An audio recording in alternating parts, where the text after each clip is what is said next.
अस्सलाम वालेकुम नाज़रीन, मैं हूं आसिफ अली ख़ान। आज एक बार फिर ज़ुबैर भाई के चैनल पे आप सबको खुशामदीद कहता हूं। पिछली जो 2 वीडियोस थी उस पे ज़बरदस्त किस्म का आप सबका रिस्पांस आया। बहुत सारे क्वेश्चंस जो है वो आपकी तरफ से पूछे गए और मैंने उन सबको बताया था कि हम वन बाय वन आपके क्वेश्चन, 5 क्वेश्चंस ऐसे हैं जो लिख के रिप्लाई नहीं किए जा सकते, उसके लिए बाकायदा समझाना पड़ेगा। इसी को लेते हुए आज जो हम वीडियो बना रहे हैं, इसमें जो एक कॉमन क्वेश्चन था बहुत सारे पेरेंट्स की तरफ से, वो ये कि बच्चे हमारे स्कूल में सही तरह से पढ़ते नहीं हैं या वीक हैं, या उनका स्कूल में जो है वो अच्छी परफॉर्मेंस उनकी नहीं आ रही। इसके हवाले से कुछ गाइड कर। एक बात याद रखिएगा कि बच्चों की जो लर्निंग मोडालिटीज़ होती है, यानी जो भी हम सीखते हैं, जो भी इंफॉर्मेशन हम तक आती है, वो हमारे 5 हवास के ऊपर आती है। अच्छा, इनमें से जो 3 हवास होते हैं, यानी 3 जो लर्निंग मोडालिटीज़ होती हैं, वो बहुत ज़्यादा अहम होती हैं। यानी कुछ बच्चे जो हैं वो देख के सीख रहे होते हैं, कुछ बच्चे सुन के सीख रहे होते हैं और कुछ बच्चे प्रैक्टिकली चीज़ों को जो है वो सीख रहे होते हैं। जैसे एक वालिदा ने सवाल किया था कि मेरा बच्चा घर में रोबोट बना लेता है, सब कुछ कर लेता है, लेकिन एग्ज़ाम में उसके नंबर नहीं आते। तो ये बात याद रखिएगा कि 3 कैटेगरी बच्चों की होती है। हमसे गलती क्या होती है बहैसियत वालिदैन, बहैसियत उस्ताद। हम क्या करते हैं कि जो बच्चा रोबोट बना रहा है, जो बच्चा प्रैक्टिकल चीज़ों में इन्वॉल्व है और बहुत अच्छी परफॉर्मेंस दे रहा है, उसको हम जज कर रहे होते हैं कि वो लिखता कितना अच्छा है या वो याद कितना अच्छा है। 3 कैटेगरी में आपका बच्चा फॉल कर सकता है। आपको ये चेक करना होगा। मैं आपको ये भी बताऊंगा कि किस तरह से ये चेक किया जाता है। एक पहला कि जो बच्चे विजुअल होते हैं वो देख के चीज़ों को याद करते हैं, उनको पिक्टोरियल किताबें चाहिए होती हैं, उनको प्रेजेंटेशंस चाहिए होती हैं। वो चीज़ों को जो भी आप उनको बता रहे होते हैं, उनको अपने जहन में उसकी पिक्चर बनाने की कोशिश करते हैं कि ये एक्चुअली है क्या।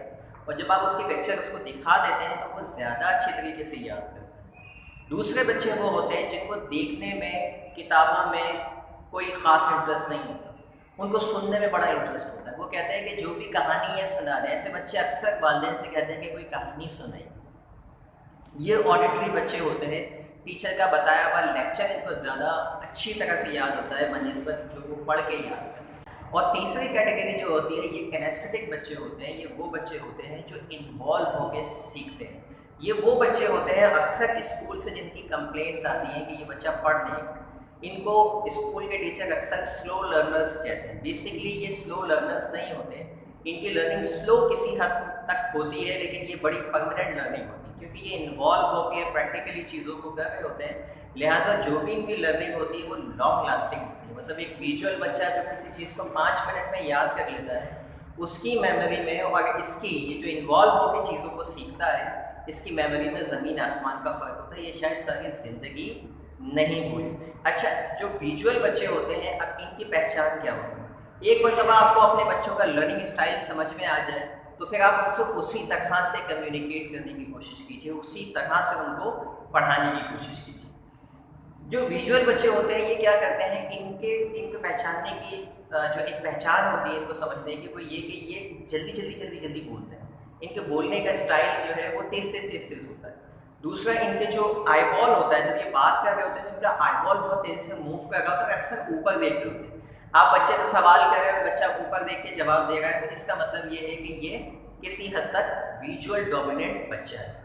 बिल्कुल इसी तरीके से जो ऑडिटरी बच्चे होते हैं, इनकी बोलने में भी तरन्नुम होता है, लय में ये बात करते हैं और सुनने पे फोकस करते हैं। एक बच्चे को आप किताब खोल के कोई कहानी सुनाएं और वो किताब की तरफ नहीं देख रहा है, किताब में उसका कोई इंटरेस्ट नहीं है, सिर्फ सुनने पे इंटरेस्ट है, तो आप आइडिया लगा सकते हैं कि ये बच्चा ऑडिटरी है। इसका मतलब ये है कि इसको जो भी बात समझानी है वो बोल के समझानी है।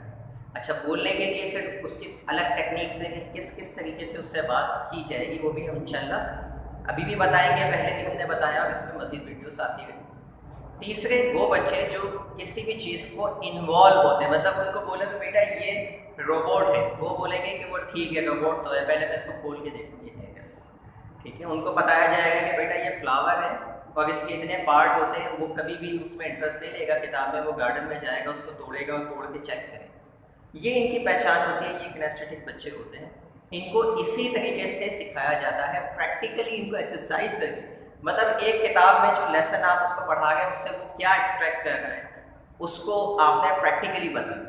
मिसाल के तौर पे एक बच्चा है, उसको सुलह रहमी के ऊपर आपने कोई और आसान अल्फाज कहूँ मैं कि रहमदिली के ऊपर आप जो है वो लेक्चर दे रहे हैं। कुछ बच्चे होंगे जो सुन के रहमदिली दिखाना शुरू करेंगे, कुछ बच्चे जो किनेस्थेटिक बच्चे होंगे वो सुन के नहीं मानेंगे। वो क्या करेंगे, वो बोलेंगे कि पहले मुझे करके दिखाओ। जब आप किसी के साथ सुलह रहमी करके रहमदिली करके दिखाएंगे तो वो ज़्यादा सीखेंगे। किनेस्थेटिक बच्चों की एक और पहचान ये होती है कि ये जब भी बात करते हैं तो इनकी नज़रें नीचे होती हैं। जब आप इनसे कोई सवाल करेंगे तो ये नीचे देख के और इस तरह से देख के बात करते हैं। यहीं पर ही कन्फ्यूज़ होते हैं हमारे इस्तिज़ा कि जब बच्चे की नज़रें नीचे होती हैं तो वो समझते हैं इसमें कॉन्फिडेंस नहीं। वालिदैन भी यही समझते हैं कि आंखों में आके मेरी तरफ देख के बात कीजिए। भाई वो कॉन्फिडेंस की वजह से नीचे नहीं की उसने आके। किनेस्थेटिक लोगों की नज़रें हमेशा नीचे की तरफ होती हैं, वो लेफ़्ट या राइट की तरफ, क्योंकि वो चीज़ों को महसूस कर रहे हो।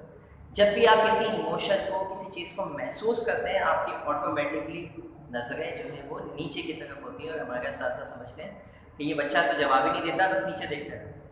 तो सबसे पहले जहाँ आप इतनी सारी स्किल्स अपनी डेवलप कर रहे हैं, बच्चे को कोई भी ब्लेम देने से पहले कि वो कमज़ोर है, वो सुनता नहीं, वो मानता नहीं, अपनी स्किल्स को इम्प्रूव कीजिए और उस बेहतरीन प्रोडक्ट जो आपको आप औलाद की शक्ल में मिली हुई है, पहले उसको चलाना सीखें।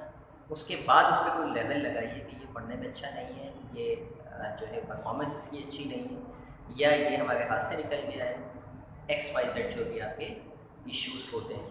मज़ीद इसके हवाले से आपके जहन में जो भी सवालात पैदा होते हैं, आप उसको कमेंट में लिखिए। मैं इसकी मज़ीद वजाहत जो वहाँ पर ईजीली दी जा सकती होगी वो वहाँ पे दूँगा, नहीं तो फिर मज़ीद अगली वीडियो के अंदर इस के ऊपर हम मज़ीद बात करें। Thank you very much.